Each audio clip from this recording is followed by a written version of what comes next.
And now for our special guest segment, let's introduce Cheryl Kilday. She's the president and CEO of the Spokane Convention and Visitors Bureau, of course the CVB, and Larry Soren, VP and COO of Kimley Haygood. Tell us a little bit about each of your organizations and your role within the organization. Cheryl, let's start with you. Sure. Well, we've started calling ourselves Visit Spokane, which really speaks a little bit more about what we do, because at the Spokane Regional Convention and Visitors Bureau, we really are charged with being the marketing arm of the destination, all things Spokane, our region, why people would travel here, meetings and conventions, leisure, tour groups, business travel, all those sorts of things we promote and support through putting our community, our region on the map.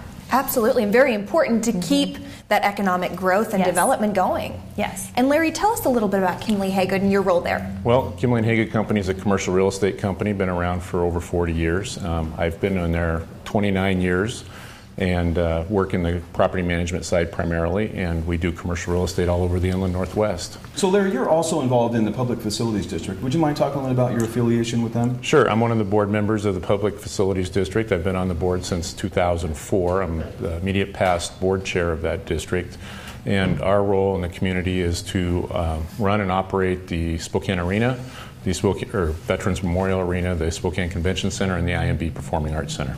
So we're here to talk about Measure One. So Cheryl, tell us a little bit about Measure One and really what that's all about. Right.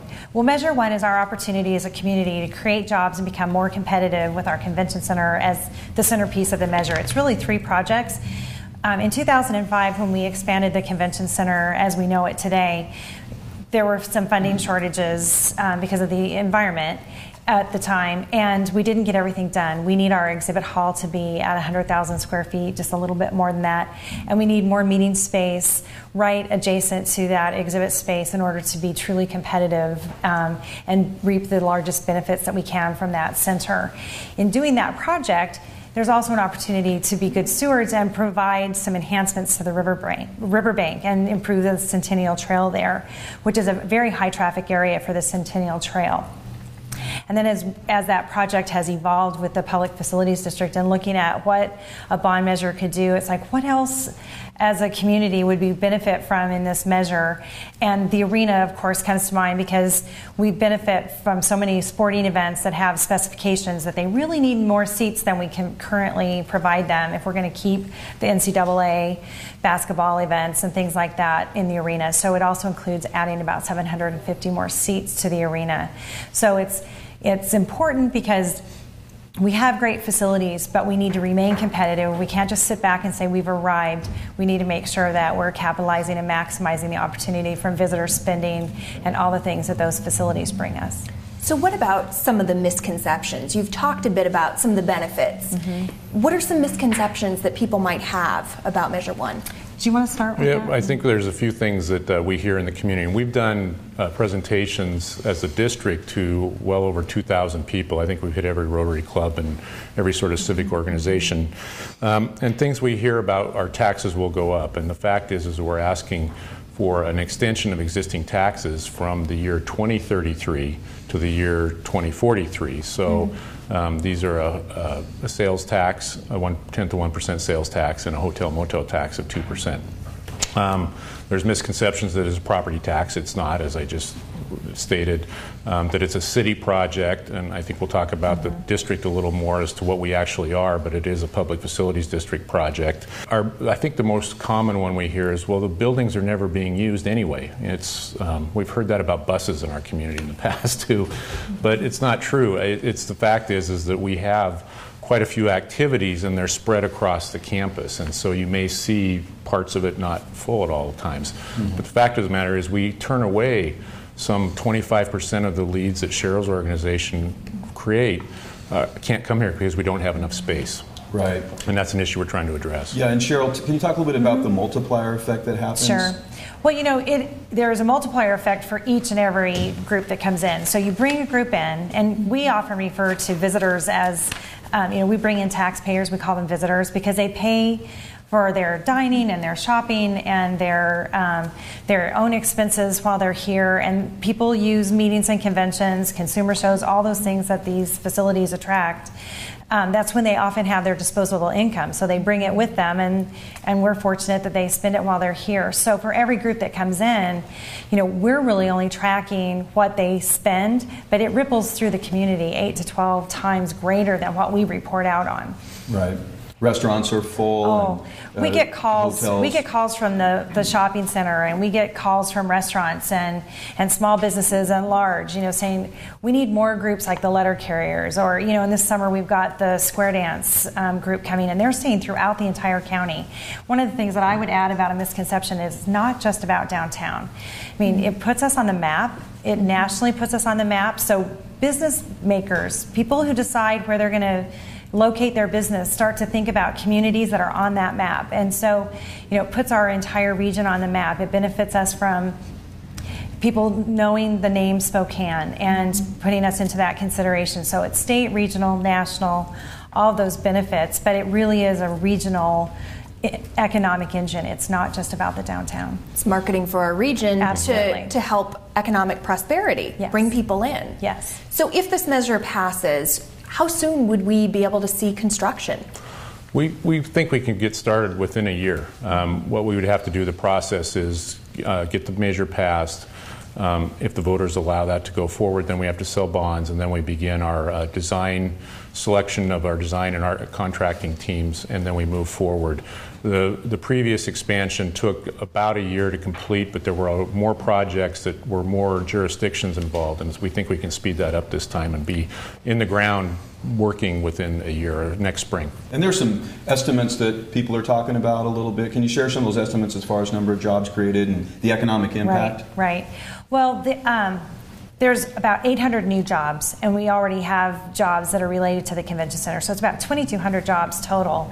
And a lot of those jobs at first will be convention jobs or construction jobs, but the tourism industry, the hospitality and the services, the ones that we're able to track directly, those are sustainable and significant. And then there's a lot of others. I mean, we have businesses, Jewelry Design Center tells us that they benefit from a convention, not the people who are here for the convention, but the people who work the convention.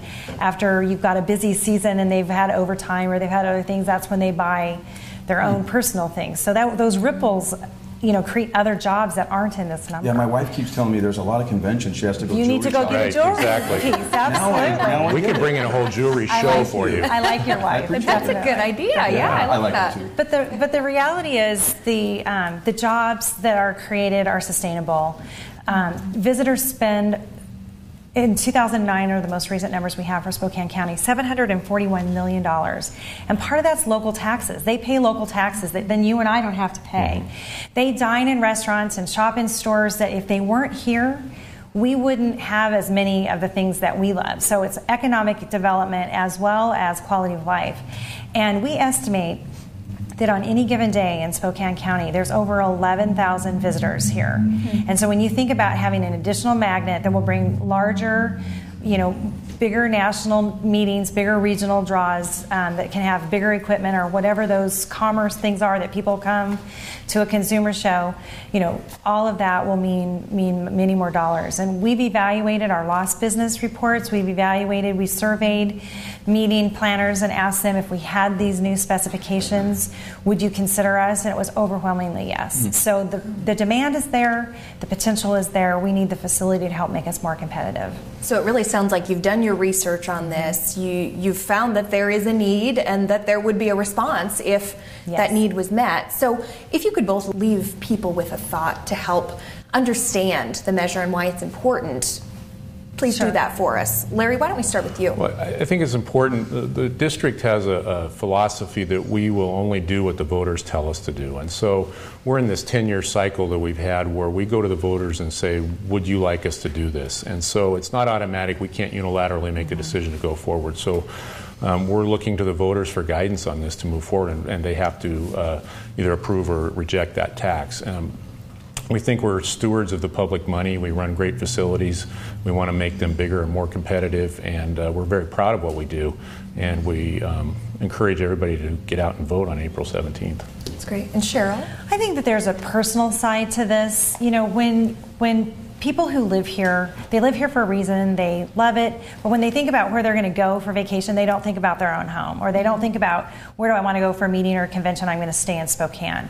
So I would encourage everybody to think of it from a personal standpoint, that we've got a great community to share, to support it as a destination, to support what it means to have these visitors come, because the benefit is truly economic, as well as our sense of place and why Spokane is desirable. We all love it here and live and work here, but people, when they come, they enjoy that too. And in the Northwest, we have the best package. We have a convention center on a riverfront. You go out to the right, the riverfront's there. You go out to the left, you've got over 60 restaurants, an entertainment district, lodging, all the things that people want. And when they come to Spokane and they realize our urban center and the great region that we're in the middle of, they want to come back, and they want to come back and spend more time and money here. So it's really the introduction, and it has huge rewards for all of us. There's an organization, I think, that's developed. You want to talk a little bit about the organization that's really... You're not on that. It's really, the Public Facilities District is not part of the campaign group, but I brought a little flyer if I can just show it too. But it's the Vote Yes, Measure One. It's Citizens for Jobs Now. Okay. And we've got a website. There you go. A website for Citizens for Jobs Now, and it's a group that's helping operate the campaign. It's going to be, getting the word out about the measure, that the need, that it's not new taxes, that it's an extension of existing taxes, that there's demand, that it's a good purpose and it's well planned. I think the Public Facilities District is a great steward of public funds, as well as trust, and the venues that they have are green. And all of this is consistent with how we think of Spokane, and the Citizens for Jobs are really trying to emphasize the benefits to the residents and the businesses here in our community. That's great. And I'm loving this part of the segment because Larry can't talk. And it's a good time. And we're going to flip that. Must you always offend guests? Yeah, that's what I do. Well, this has been great. We really appreciate you taking the time out of your busy day to be here. And any final thoughts you want to share with everybody? No, I'm excited to be here. I think this is a great opportunity for our community. At least that's why we put forth this measure on the ballot, and we hope that people take it seriously and really consider the value of it. I'm going to say, please vote for this. I mean, really, we need the community support, and it will benefit all of us, and I hope people come out and vote with their ballots on Measure 1. Outstanding. Well, let's give it up for our guest, Larry. So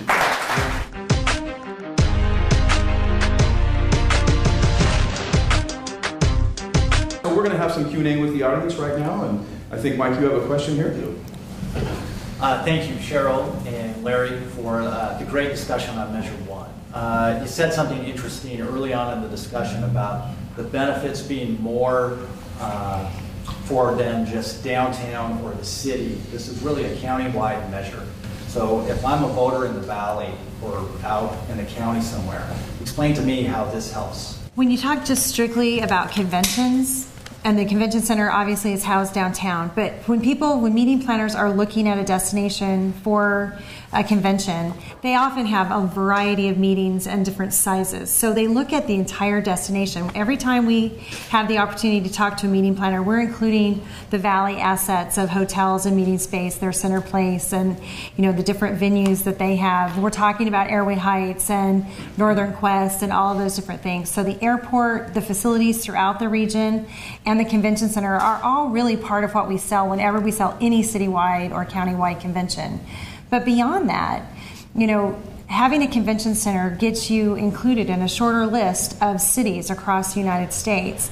And what do people think about cities that have convention centers? They think they have thriving downtowns. They think they have things that are nearby that are a destination, and that's where the whole Coeur d'Alene, Spokane region comes into play. You can come here, have a meeting, spend your leisure time here, go skiing, do the recreation. We're a four-season destination, so it truly is, we don't sell square feet, just like a hotel doesn't sell pillows. We sell the reasons why we fill that square footage with meetings and why we fill those beds with heads. Bill, I think there's a couple other thoughts about that too. One, even if there's a convention that's just downtown, there's the concept of compression. So the hotels in and around the core may be full. And we're told by hoteliers, including one of our own board members, Rita Santillanes, that that helps her hotels, which are in the outlying areas, to become full. The other thing I think that, and the reason we have such a broad approach, is the events that we have in the arena. They're not just city people that come to NC2A basketball. And that's a big one that we're trying to focus on. We are now undersized to host those events and can't bid on those anymore. So by adding 700 to 750 seats into the arena, we can now compete again. And we're told by NC2A they love the partnership we have with WSU to bring those here. They want to come here, but we have to raise the bar on the facility a little bit. Larry, I was wondering if you could describe a little bit the scope and scale of the improvements that are being proposed for your facilities. Sure. Within the convention center, we're adding roughly about 91,000 square feet gross, but within that is an additional about 18,000 square feet of exhibit space. That's a metric that Cheryl talked about earlier, that we need to handle the bigger exhibits. We also need to add about 25,000 feet of meeting space, and those are the meeting rooms that had to fall out because of budget concerns during the expansion last time. And so we're really calling this a completion project because we're going back now to try to finish that project. The riverbank is something a lot of people don't think about. The riverbank along the convention center area between IMB and Division, there really isn't anything that's natural vegetation. The geese aren't natural. The bank is eroding, and so it's really a key element of what we sell in the convention center. And so we've convened a lot of partners, and you'd be amazed how many people have a stake in that river. But brought them together to try to do a plan to restore natural vegetation, natural flow of the river, and create a better experience for the visitors there. And then lastly, the arena I touched on, adding enough seats so that we can be more competitive in the events that we need to bring to Spokane and serve the people of Spokane County. Hi, I'm Judy Swagsell, and I live in Liberty Lake. And I was just wondering, when you have the construction done, are there local firms that have a competitive edge so that local people have jobs with this tax money that we're raising, or is it just go out all over the state? Or is there state money involved and maybe it doesn't matter? Preference of our board where we can. We are a public entity. We're a municipal corporation, so we have to follow public bid laws. It certainly is. This is a question we get asked a lot. It would be our preference that the majority of this work is performed by local folks from design through construction. That's the purpose of creating these jobs in this community and why we want to go forward with that. We aren't locked into a low bid. To all you contractors out there, don't take that serious. Seriously, I mean, there's a lot of criteria that we can create that we have to look at the best fit for our project, and certainly I think there's, from the feeling that I have of the board, that we would really value the local firms as much as we can. We've got great firms, both design and construction, in our community, and practically speaking, there's not a need to go outside of the community, but we do have to comply with the bid laws that are out there, and we'll have to see where that goes, but certainly is a goal of ours. All right, so we have another question here in the back of the room.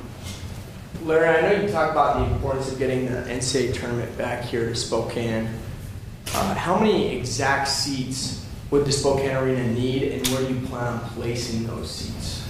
Good question. A couple things. One, we have, for basketball, 12,000 seats. And the NC2A that was a number that allowed us to compete. But within that, when they come into town, they take about 500 out of the inventory. That's for the supporters from out of town, the bands, media, all of the things that really support that. And so we really only had about 11,500 of sellable seats. They've now changed the rule to say they have to have 12,000 sellable seats, which means we have to go over that to create that. So we've picked the number of 750 to give ourselves some cushion. And if you can visualize the arena, they're going to go on the edges of the west end of the bowl of the arena. The big scoreboard is up there, and we're able to go in and put 350 seats on each side of there. And make them accessible, not just for NC2A too. I mean, we have several concerts that sell out. We had Elton John here as an example and sold out the arena. Those would have been ideal seats because he was in a different kind of a stage setting, which that would have been a sellable seat. So it opens up some other opportunities for us from an entertainment standpoint. You talked a little bit about the stewardship of the PFD and being good stewards. Could you talk a little bit more about that? Well, we have worked as a district, well, long before I was involved, in making sure that there were plenty of dollars available in reserve to keep our facilities up to to the par that we think is putting them ahead. If you were around long enough to remember the old Coliseum, it just went down, down, down, and there was no maintenance. We're very proud of the maintenance we do on our facilities and keeping them in the arena almost in a like-new condition. And we're told by users all the time. I remember a story of even simple things when ESPN was here for ice skating a couple years ago. They commented on how clean it was behind the bleachers as they were running cables all over the place. So, I mean, it's just little things like that. We took over the original convention center in IMB from the city. We've spent millions of dollars on those projects to try to get them up to par. And this year we're looking at even another one to add more concession space into the IMB. We're hearing from our guests that we need more concession, more amenities. And so we're always looking at amenities, whether it's concessions in the buildings or the ribbon board that's in the arena we put in a few years ago to stay up above the competition and make it attractive for people to come here. And that we take that very seriously and would not jeopardize anything we do for any other projects. We are always watching closely our purview of what we have and make sure we're doing the best job we can. Some excellent information, and I'm pretty sure we haven't heard the last of that topic. Yeah, so, and I'm excited for just the effort from the local organizations, the way folks collaborate, and the private citizens and the public sector, and it's just outstanding. And I think this is all important stuff, and mostly we just need people to vote and get involved.